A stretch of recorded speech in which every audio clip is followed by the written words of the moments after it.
بسم اللہ الرحمن الرحیم۔ عنوان: تھپڑ کا جواب۔ اللہ والے کی خاموشی کا راز۔ ایک سچی، سوچ جگانے والی کہانی۔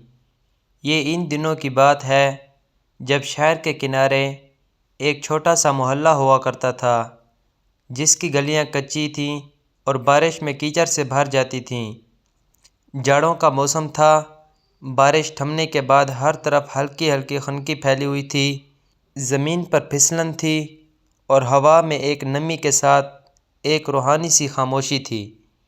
ایسے میں ایک بزرگ جو محلے بھر میں اللہ والے کے نام سے مشہور تھے، لکڑی کے سادہ سے عصا پر ہاتھ رکھے تسبیح گھماتے ہوئے آہستہ آہستہ گزر رہے تھے۔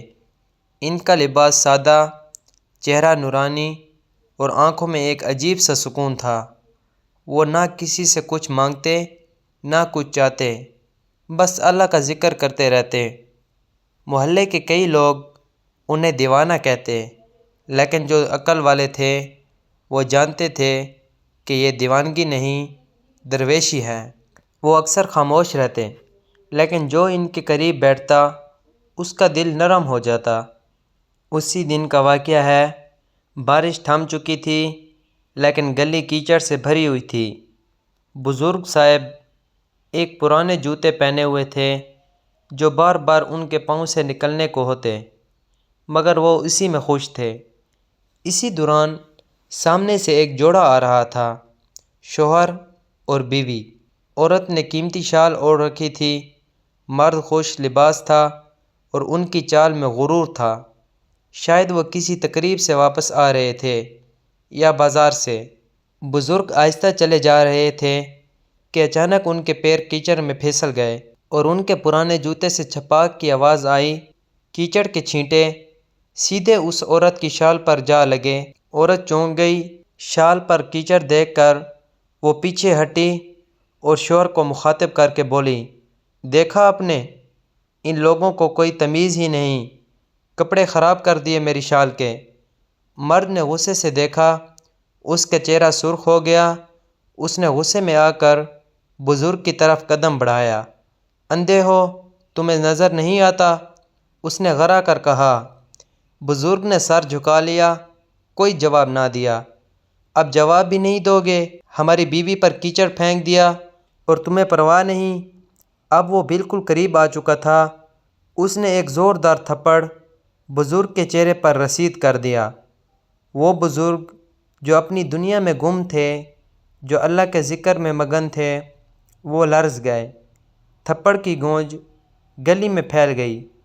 پاس سے گزرنے والے چند راہگیر رک گئے، لیکن سب خاموش رہے، کسی نے کچھ نہ کہا۔ شاید اس لیے کہ یہ سب بہت اچانک ہوا تھا۔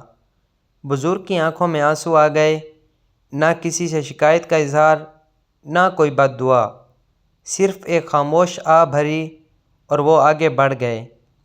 تسبیح پھر سے ہاتھ میں گھومنے لگی۔ شوہر نے اپنی بیوی کی طرف دیکھا جو اب شال جھاڑ رہی تھی۔ اس کے چہرے پر کچھ دیر بعد ندامت کی ہلکی سی جھلک نمودار ہوئی۔ کیا وہ جان بوجھ کر کیچڑ اچھال سکتا تھا؟ عورت نے آہستہ سے کہا۔ مرد نے کوئی جواب نہ دیا، لیکن دل میں ایک ہلکی سی بے چینی پیدا ہو چکی تھی۔ دل کے اندر کچھ چھپنے لگا تھا، جیسے ضمیر ایک لمحے کو جاگ گیا ہو۔ چلو بس ہو گیا، ہمیں دیر ہو رہی ہے۔ مرد نے بات بدلنے کی کوشش کی، مگر اس دن سے لے کر اس رات تک اور اس رات سے اگلے کئی دنوں تک وہ تھپڑ اس کے ذہن میں گونجتا رہا۔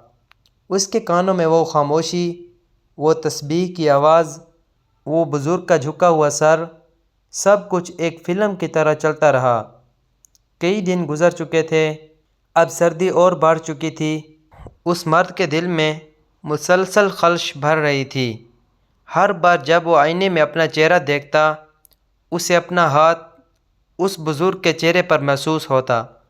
آخر کار ایک دن وہ اپنے محلے کے امام مسجد کے پاس گیا اور پوچھا، مولانا صاحب، ایک بزرگ یہاں رہتے ہیں، لمبی داڑھی والے، تسبیح والے، اکثر خاموش رہتے ہیں، کیا آپ جانتے ہیں وہ کہاں ملیں گے؟ مولانا نے مسکرا کر کہا، ہاں، وہ بابا جی تو اللہ والے ہیں، یہاں سے ذرا دور پہاڑی مسجد کے پاس بیٹھتے ہیں، اکثر کسی سے کچھ مانگتے نہیں، بس اللہ کا ذکر کرتے ہیں۔ وہ شخص سیدھا وہاں گیا، دل میں ندامت کے آنسو، ہاتھ میں ایک کمبل اور آنکھوں میں توبہ کا عکس۔ پہاڑی کی مسجد کے پاس پہنچا تو بزرگ ایک درخت کے نیچے بیٹھے تھے، تسبیح گھما رہے تھے اور ہونٹ ہل رہے تھے۔ مرد نے آہستہ قدم بڑھایا، ان کے قریب گیا اور گھٹنے ٹیک کر بیٹھ گیا۔ بابا جی، بزرگ نے سر اٹھایا، پہچان تو گئے، لیکن چہرے پر وہی سکون۔ میں نے آپ کو تھپڑ مارا تھا اس دن، معاف کر دیجئے۔ بابا جی مسکرا دیے۔ میں نے تو اسی لمحے معاف کر دیا تھا، لیکن کیوں؟ میں نے زیادتی کی، آپ پر ہاتھ اٹھایا۔ بابا جی نے آسمان کی طرف دیکھا اور کہا، بیٹا، جو اللہ سے جڑ گیا ہو وہ بندوں کے رویے سے ناراض نہیں ہوتا۔ تم نے مجھے نہیں، میرے صبر کو آزمایا تھا۔ مرد کی آنکھوں سے آنسو بہنے لگے۔ اس نے وہ کمبل بزرگ کے سامنے رکھ دیا۔ یہ میری طرف سے قبول کیجیے، میں آپ کا مقروض ہوں۔